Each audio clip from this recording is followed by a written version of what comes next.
बिस्मिल्लाहिर्रहमानिर्रहीम। अस्सलाम वालेकुम viewers, my name is Yasir and welcome to my channel get knowledge. तो आज की माइक्रोसॉफ्ट एक्सेल की इस वीडियो के अंदर मैं बेसिक फार्मूलाज आपको कुछ बताने जा रहा हूँ, जिसमें सम का फार्मूला होगा, एडिशन का, मल्टीप्लिकेशन का, सब्ट्रैक्शन का और डिवीजन का। ठीक है, ये चार फार्मूलाज के बारे में आपको मैं आज बताऊंगा कि जमा, मनफी और तफरीक का काम हम माइक्रोसॉफ्ट एक्सेल के अंदर कैसे करते हैं। फिर आगे हम इंशाल्लाह मज़ीद एडवांस फार्मूलाज की तरफ चलते जाएंगे।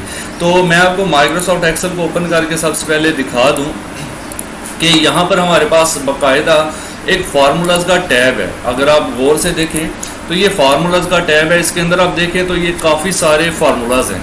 FX लिखा हुआ है, फंक्शन, इंसर्ट फंक्शन।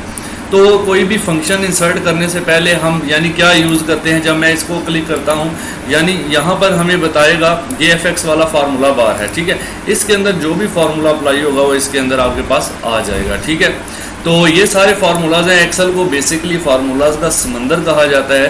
तो आज हम कुछ बेसिक फार्मूलाज एडिशन वगैरह से रिलेटेड स्टार्ट करते हैं। उसके लिए मैं स्क्रीन को थोड़ा सा जूम भी कर लेता हूँ ताकि आपको क्लियरली नज़र आ सके। और यहाँ पर मैं कुछ वैल्यूज़, फॉर एग्जांपल सबसे पहले मैं फार्मूला आपको बताना चाहता हूँ एडिशन का।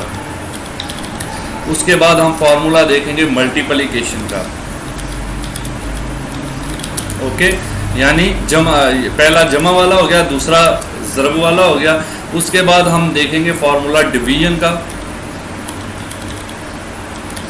ठीक है जी, उसके बाद सब्ट्रैक्शन। ये चार फार्मूलाज आज हम बेसिकली चेक करने वाले हैं माइक्रोसॉफ्ट एक्सेल के अंदर। तो सबसे पहले एडिशन। एडिशन का मतलब होता है सम करना, SUM सम, यानी किसी चीज़ को जमा करना।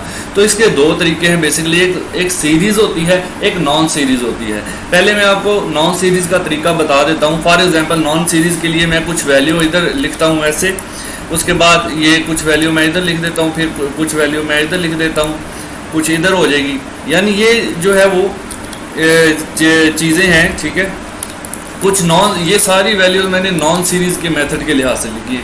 नॉन सीरीज़ में तरतीब नहीं है। ठीक है, तो इसको सम करने के लिए सबसे पहले जिस सेल के अंदर आपने सम करना है उस सेल के अंदर हम कर्सर को रखेंगे। याद रखें, कोई भी फार्मूला अप्लाई करने से पहले छोटा है, बड़ा है, जो भी है, इक्वल का साइन आपने ज़रूर लगाना है। तो सबसे पहले हम इक्वल का साइन लगाएंगे। इक्वल का साइन लगाने के बाद एक तो तरीका ये है एडिशन का कि मैं इसको यहाँ से क्लिक करूँ, इस सेल को मैं यहाँ से क्लिक करूँ ऐसे, तो आप देखेंगे खुद ही वो सेल का नाम चूज़ कर लेगा, यानी E2, E column second row. ये सारा मैं आपको बता चुका हूँ कैसे बनता है। उसके बाद मैं अपने कीबोर्ड से प्लस का साइन लगाऊंगा। ठीक है, प्लस का साइन लगाने के बाद मैं दूसरा ये वाला सेल सेलेक्ट कर लेता हूँ। फिर मैं प्लस का साइन लगाऊंगा कीबोर्ड से, फिर मैं ये वाला सेल सेलेक्ट कर लेता हूँ। ये तीन सेल मैंने सेलेक्ट कर लिए हैं। अब मैं जैसे ही एंटर की प्रेस करूँगा तो ये देखिए तो तीनों का उसने टोटल कर दिया, इसका, इसका और इसका। अगर मैं इस फार्मूला के अंदर क्लिक करता हूँ, फार्मूला सेल के अंदर जिसके अंदर मैंने फार्मूला लगाया है, तो आप ऊपर देख सकते हैं यहाँ पर फार्मूला बार में वो आपको शो कर रहा है equal E2 plus G7 plus K7, यानी वो बता रहा है कि किस किस सेल के ऊपर आपने फार्मूला लगाया है, कि इस फार्मूला के अंदर कौन कौन सा सेल आता है।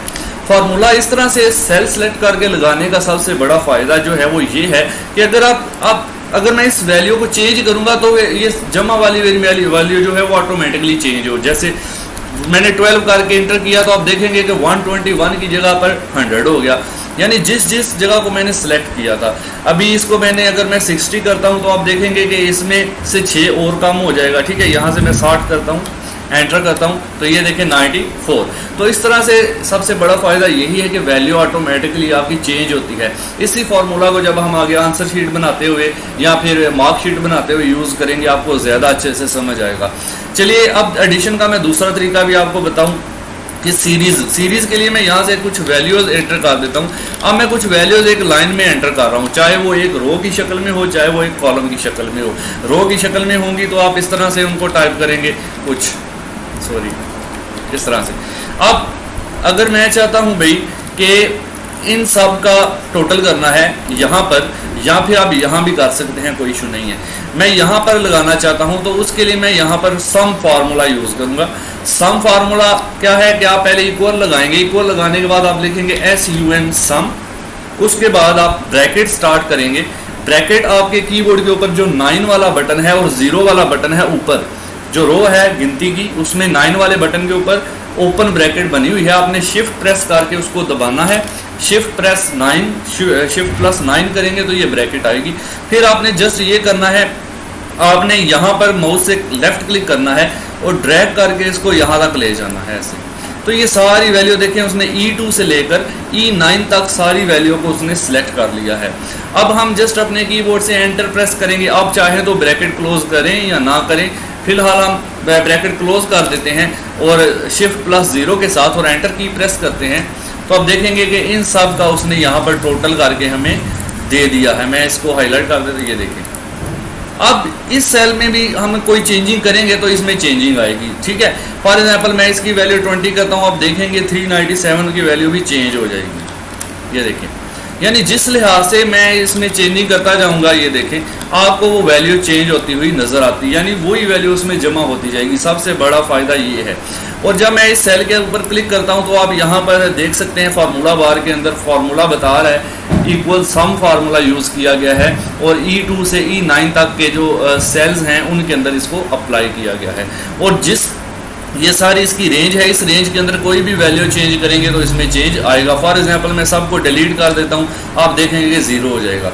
जैसे मैं इधर लिखता जाऊंगा नीचे वो जमा होके आते जाएंगे। तो इसका मैं इंशाल्लाह आगे प्रैक्टिकल वर्क में मजीद आपको समझाऊंगा सम का क्या यूज़ है। अभी तो मैं बेसिक बता रहा हूँ, कोशिश कर रहा हूँ कि मजीद अच्छे से बताने की आपको, कि किसी किस्म का मसला ना आए।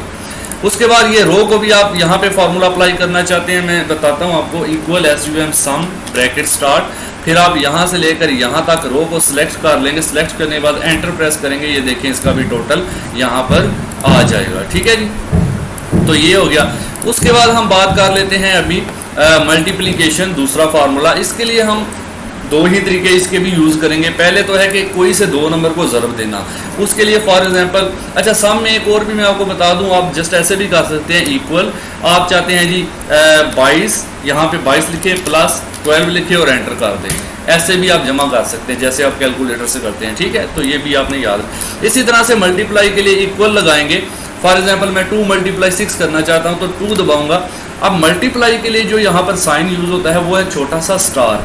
आपको अपने कीबोर्ड के 8 के ऊपर नंबर 8 जो है उसके ऊपर एक स्टार बना हुआ है, शिफ्ट प्रेस करके आप 8 प्रेस करेंगे तो ये स्टार आप देख सकते हैं स्क्रीन पर, ये वाला स्टार है मल्टीप्लाई के लिए, ठीक है। इसको यूज करेंगे 2 × 6 लिख के इक्वल जरूर लगाना है। 2 × 6 ओके करूंगा, एंटर करूंगा तो आपके पास इसका आंसर यहाँ पर आ जाएगा। एक तो ये तरीका है, ठीक है। दूसरा तरीका इसका ये है कि हम जैसे हमने सम का फार्मूला यूज़ किया था, इधर मैं लिख भी देता हूँ, यहाँ पे हमने सम यूज़ किया, नीचे मैं मल्टीप्लाई के लिए यूज़ करूँगा प्रोडक्ट का फार्मूला, ये वाला, ठीक है जी। इसको मैं यहाँ पर अप्लाई करना चाहता हूँ तो मैं इक्वल लगाऊंगा,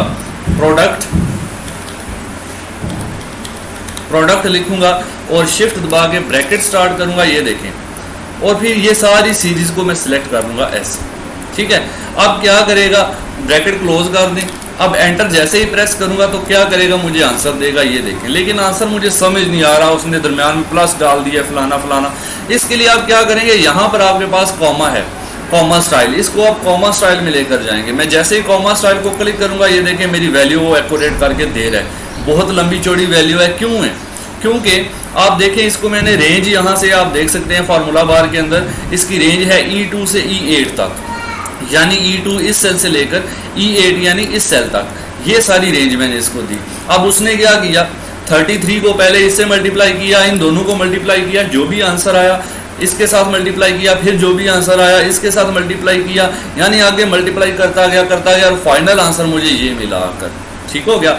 अब मैं इसको अगर यहाँ से चेंज करूँ कोई भी वैल्यू तो ये यहाँ भी चेंज हो जाएगा और सम वाला भी चेंज हो जाएगा, ये देखिए दोनों में चेंजिंग आ गई है।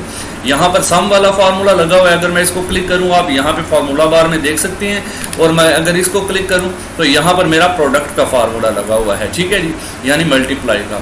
अब तीसरा फार्मूला है डिवीजन का, इसको भी हम वैसे ही अगर 2 नंबरों को तकसीम करना है तो कैसे करेंगे, इसमें ज़्यादा नंबर नहीं होंगे, इसमें 2 ही नंबर होंगे। तो डिवीजन के लिए भी मैं आपको बता देता हूँ। डिवीजन के लिए सिंपल आपने इक्वल लगाना है, और फॉर एग्जांपल मैं चाहता हूँ जी 12/6 करता हूँ तो मैं 12 दबाऊंगा। डिवीजन के लिए आपने जो साइन यूज़ करना है वो ये बैक फॉरवर्ड स्लैश होगी। ठीक है, आपने इसको लेना है और मैं बटा 2 कर देता हूँ। चलो 12/2 करें तो क्या आता है, 6 आता है। इसको जैसे ही एंटर करेंगे तो आप देखेंगे इसका आंसर आपके पास आ जाएगा। ठीक है, या फिर ऐसे भी कर सकते हैं, इक्वल लगाएं। आप चाहते हैं जी इसको डिवाइड करना है, डिवाइडेड बाय डिवाइड का साइन लगाएंगे आप, उसके बाद इसके ऊपर। ठीक है, E5 को E7 पर डिवाइड करने से क्या जवाब आता है 3। तो एक बार याद रखें, कोशिश करें आप सेल सेलेक्ट करें, जैसे मैंने सेल सेलेक्ट, क्योंकि अगर आप सेल सेलेक्ट करते हैं तो बाद में वैल्यू चेंज करने से फार्मूला में ऑटोमेटिकली चेंज हो जाता है। अगर आप वैसे टाइप करते हैं तो फिर फार्मूला में चेंज नहीं होगा। ठीक है, उसके बाद आखिरी फार्मूला जो हमने करना है सब्ट्रैक्शन का, वो हम देख लेते हैं। सब्ट्रैक्शन का यानी मनफी करना, तो मनफी भी जाहिर है बड़े से छोटे नंबर में से किया जा सकता है। इसके भी वही 2 तरीके, इक्वल लगाएंगे। उसके बाद फॉर एग्जांपल जी मैं चाहता हूँ 50 में से माइनस कर दूँ 30 को, तो ये उसका तरीका होगा। 50 दरमियान में जो मैंने छोटा सा माइनस लगाया, ये कीबोर्ड पे आपके बना हुआ है टॉप पर सिफर और प्लस वाले बटन के दरमियान, और ओके करेंगे तो हमें इसका आंसर जो है वो मिल जाएगा। यहाँ पे ऐसे कर सकते हैं, यहाँ सेल सेलेक्ट करके जैसे इक्वल लगाएंगे, और इक्वल लगाने के बाद इसमें से फिर ये सेलेक्ट किया, फिर माइनस लगाया कीबोर्ड से, फिर इसको सेलेक्ट किया, फिर आपने एंटर कर देना है। इस तरह भी आप इसको यूज़ कर सकते हैं। तो ये 4 फार्मूलाज हैं जो हमने आज की इस वीडियो के अंदर डिस्कस किए हैं। मुझे उम्मीद है कि आपको ये तो क्लियर हो ही गए होंगे। अगर नहीं भी हुए तो कमेंट करके ज़रूर बताएं, कहीं भी मसला आ रहा है मैं इंशाल्लाह उसको हल करूँगा। आगे मैंने एडवांस फार्मूलाज की तरफ जाना है, तो ये आपको पहले क्लियर होने चाहिए। तो अगर आप हमारे चैनल पर न्यू है तो काइंडली इसको सब्सक्राइब ज़रूर कर लें, और वीडियो अच्छी लगती है लाइक किया करें और कमेंट किया करें। तो नेक्स्ट वीडियो में इंशाल्लाह मिलेंगे, तब तक के लिए अल्लाह हाफिज़।